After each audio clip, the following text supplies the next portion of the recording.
মাত্র ১৩ বছর বয়স, অষ্টম শ্রেণীর ছাত্র, কিন্তু সাহস আর আত্মবিশ্বাসে যেন অনেক বড়দেরকেও টেক্কা দিল এই কিশোর। নিজের পরিবারের সমস্যার সমাধান চাইতে একাই পৌঁছে গেল জেলা প্রশাসনের জনশুনানি সভায়। শুধু অভিযোগ জানিয়ে থেমে থাকেনি সে, বরং জেলা শাসকের সামনে দাঁড়িয়ে একের পর এক প্রশ্নও করেছে। প্রশাসনের আশ্বাসে সন্তুষ্ট না হয়ে বলেছে কাজ হবে, সেটা পরে নয়, এখনই করে দেখান। এই ঘটনা উত্তরপ্রদেশের লখিমপুর খেরি জেলার, আর এই ঘটনার ভিডিও সামনে আসতেই তা এখন সোশ্যাল মিডিয়ায় ব্যাপকভাবে ভাইরাল। অনেকেই ওই কিশোরের সাহস, স্পষ্ট বক্তব্য আর নিজের পরিবারের জন্য লড়াই করার মানসিকতার প্রশংসা করেছেন। উত্তরপ্রদেশের বিভিন্ন জেলায় নির্দিষ্ট সময়ে প্রশাসনের পক্ষ থেকে সাধারণ মানুষের অভিযোগ শোনার জন্য বিশেষ জনশুনানি কর্মসূচির আয়োজন করা হয়।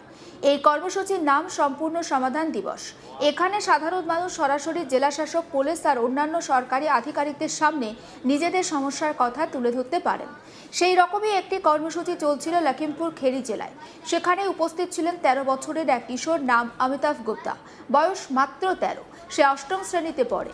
আশ্চর্যের বিষয়, তার সঙ্গে পরিবারের আর কেউ ছিল না। একাই হাতে একটি আবেদনপত্র নিয়ে জেলা শাসকের সামনে হাজির হয় সে। জেলা শাসক অঞ্জলি কুমার সিং প্রথমেই অবাক হয়ে কিশোরকে জিজ্ঞাসা করেন, তুমি কি একাই এসেছো? প্রশ্নের উত্তরে অত্যন্ত শান্তভাবে নিজের পরিবারের পরিস্থিতি তুলে ধরে অমিতাভ। সে জানায় তার বাবা মানসিকভাবে অসুস্থ, সেই কারণে তিনি পরিবারের কোনো দায়িত্ব নিতে পারেন না। অন্যদিকে তার মা অন্যের বাড়িতে কাজ করেন, সেই সামান্য রোজগার দিয়েই সংসার চালানোর চেষ্টা করেন। অমিতাভ আরও বলেন, মাসের পর মাস ধরে তাদের পরিবারের একটি সমস্যা মিটছে না। পরিবারের যৌথ মালিকানাধীন বাড়ির একটি অংশে আত্মীয়রা তালা লাগিয়ে রেখেছেন বলে অভিযোগ, আর সেই তালা খুলে দেওয়ার আবেদন জানাতেই সে জেলা প্রশাসনের কাছে এসেছে। কিশোরের কথায়, যদি বাড়ির সেই অংশটি আবার ব্যবহার করা যায় তাহলে সেটি ভাড়া দেওয়ায় সম্ভব হবে, আর সেই ভাড়ার টাকা দিয়ে সে এবং তার বোনের পড়াশোনার খরচ চালাতে পারবে। এ পর্যন্ত সবকিছুই একটি সাধারণ অভিযোগ জানানোর ঘটনা বলে মনে হতে পারে, কিন্তু এরপরে শুরু হয় এক অসাধারণ কথোপকথন। জেলাশাসক এবং উপস্থিত আধিকারিকরা যখন তাকে আশ্বস্ত করার চেষ্টা করছিলেন, তখন অমিতাভ বারবার তাদের কথার মধ্যে নিজের বক্তব্য রাখতে শুরু করে। তার একটাই দাবি, শুধু আশ্বাস নয়, কাজ চাই।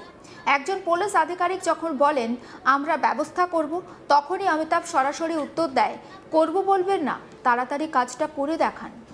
এই একটি বাক্যই এখন সোশ্যাল মিডিয়ায় সবথেকে বেশি ভাইরাল হয়েছে, কারণ মাত্র ১৩ বছর বয়সের একটি ছেলে প্রশাসনের সামনে দাঁড়িয়ে এত স্পষ্টভাবে নিজের দাবি জানাচ্ছে, এমন দৃশ্য তো সচরাচর দেখা যায় না। এরপর জেলাশাসক ছেলেটিকে শান্ত করার চেষ্টা করেন। তিনি বলেন, তুমি এখন পড়াশোনাতে মন দাও। কিন্তু এখানেই থেমে থাকেনি অমিতাভ। সে সঙ্গে সঙ্গে পাল্টা প্রশ্ন করে। সে বলে, পড়াশোনা করতে গেলে তো টাকা পয়সা লাগে। তারপর সে নিজের পরিবারের আর্থিক অবস্থার কথা একেবারে খুলে বলে। সে জানায় তার মা মাসে মাত্র ৩,০০০ টাকা রোজগার করে, সেই টাকা দিয়ে সংসার চালানোটাই কঠিন। সেখানে বই কেনা, স্কুলের খরচ, বোনের পড়াশোনার সব কিছু চালানো প্রায় অসম্ভব হয়ে দাঁড়িয়েছে। আর সে আরও অভিযোগ করে, এর আগেও বহুবার প্রশাসনের কাছে সে অভিযোগ জানিয়েছে, কিন্তু কোনো লাভ হয়নি। অভিযোগ জমা পড়লেও সমস্যার সমাধান হয়নি বলে দাবি করে সে। অমিতাভের অভিযোগ, স্থানীয় স্তরে প্রশাসনের নির্দেশও ঠিকমতো কার্যকর করা হয় না। এই বক্তব্য শুনে উপস্থিত অনেকেই অবাক হয়ে যান। জেলাশাসক অবশ্য ধৈর্য ধরে কিশোরের সমস্ত কথা মন দিয়ে শোনেন। তিনি তাকে বোঝানোর চেষ্টা করেন যে কারো বিরুদ্ধে অসম্মানজনক মন্তব্য করা ঠিক নয়। একই সঙ্গে তিনি আশ্বাস দেন বিষয়টি গুরুত্ব দিয়ে দেখা হবে। জেলাশাসক সঙ্গে সঙ্গে স্থানীয় থানার পুলিশ পরিদর্শককে নির্দেশ দেন তিনি যেন ব্যক্তিগতভাবে ঘটনাস্থলে যান, পুরো বিষয়টা খতিয়ে দেখেন। বাড়ির মালিকানা নিয়ে যে বিরোধ রয়েছে সেটা আইন অনুযায়ী পরীক্ষা করে প্রয়োজনীয় ব্যবস্থা নেওয়ার কথা বলা হয়। চলুন, ডিএম তার সঙ্গে যে অমিতাভের একটা কথোপকথন হয়েছে, সেই কথোপকথনের ভিডিওটা ভাইরাল সমাজ মাধ্যমে। একবার দেখাই সেই ভিডিওটা আপনাদের। अमिताभ गुप्ता कौन है? तुम किस क्लास में पढ़ते हो? 7th में 8th में। तुम्हारी मम्मी कहाँ है? मम्मी काम करने गई। अच्छा, वो आपके पिता का नाम हरीश गुप्ता है? जी सर। तो उन्होंने क्या किया, इस मकान पे ताला लगा दिया है? हाँ, उन्होंने लगाया कि आपकी ताई ने लगाया है? हमारी ताई ने लगाया। अच्छा, तो आपके पिता कुछ बोलते नहीं है? हमारे पिता ने तो मानसिक रूप से छोड़ा है, उसका फायदा सब लोग उठा रहे हैं। अच्छा, वो लगाते हैं। तो मानसिक रूप से क्या उनको परेशानी है? मतलब कि वो बहुत सीधे हैं? सीधे नहीं, मतलब कि वो मतलब कि कोई पहले तो थे अच्छे खासे,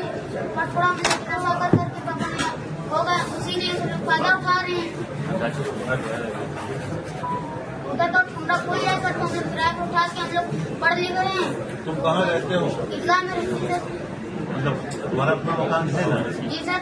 वहाँ रहते हैं? हाँ, तो ये मकान उससे हट कर है, हटका नहीं, एक ही में जॉइंट, आधे में रह रहे हैं, आधे में उन्होंने ताला ताला लगा। लगा दिया, तो वो कमरा खुल जाएगा तो किराए पे दे दो। जी सर।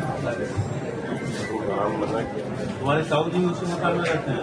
नहीं, वो हमारे एकदम जैसे सामने जॉइंट में है सब, पूरा उधर ही साले उसका मतलब कि ताला ही डाल तो लो। अंदर मतलब आगे पिता का भाई में से बंटवारा हुआ होगा, जी सर। आपस में किसी को 2 कमरे मिले होंगे, किसी को 3 कमरे मिले, वैसे ही होगा। मतलब कि हमारे पिताजी के पूरे टोटल मिला के पिताजी को 4 भाई थे, लेकिन हमारे मम्मी पापा को सारा काम कर दिया था, उन्होंने सबको एक दे दिया, एक को नहीं दिया था, तब वो खत्म हो गए, उनकी बीवी बेटी दूसरी जगह शादी कर लेती, तो वो कह रही थी मम्मी इधर वाला ताला डाल रखा है, उसको खोल ले, हम लोग किराए पर उठा ले, अगर सबको मिल गया उसमें अब क्या लेना था उसको, अपना अपना हिस्सा था। कौन है भाई? थाना देख कौन है इसका? राजेश सबकी एक बात बता दें, वो खाना तक ताला खुलवा दे, ये बार बार आने जाना ना मिले। आइए सर। देखो ये कक्षा 7 में पढ़ने वाला बच्चा है। नहीं, 8 में। हाँ, 8 में पढ़ने वाला बच्चा है और यहाँ अकेले आया है अपनी सोच से आके, ठीक है। एक बार जाके देख लीजिए, घर का झगड़ा है इससे, उनकी ताई ये बता दी करवा देंगे तो करवा दीजिए। हाँ, नहीं, आप लिखती है बस थोड़ा टोपी लगा ले, बस मत करिए तो खुलता ही नहीं कभी। करवा देंगे। अरे तो এই ঘটনার ভিডিও প্রকাশ্যে আসতেই তা দ্রুত ভাইরাল হয়। সোশ্যাল মিডিয়ায় বহু মানুষ অমিতাভের প্রশংসা করেছেন। অনেকের বক্তব্য, ছোট বয়সে সে যেভাবে নিজের পরিবারের দায়িত্ব নিজের কাঁধে তুলে নিয়েছে তা সত্যি অনুপ্রেরণার। আবার অনেকেই বলছেন, একটি 13 বছরের ছেলেকে যদি পরিবারের সমস্যার সমাধানের জন্য একা জেলা শাসকের কাছে ছুটে যেতে হয়, তাহলে সেটাও তো সমাজের কাছে একটা বড় প্রশ্ন।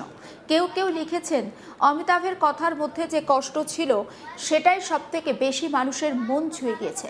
একবার শোনাই ওই একরত্তি অমিতাভ সে ঠিক কি বলছে তার বক্তব্য।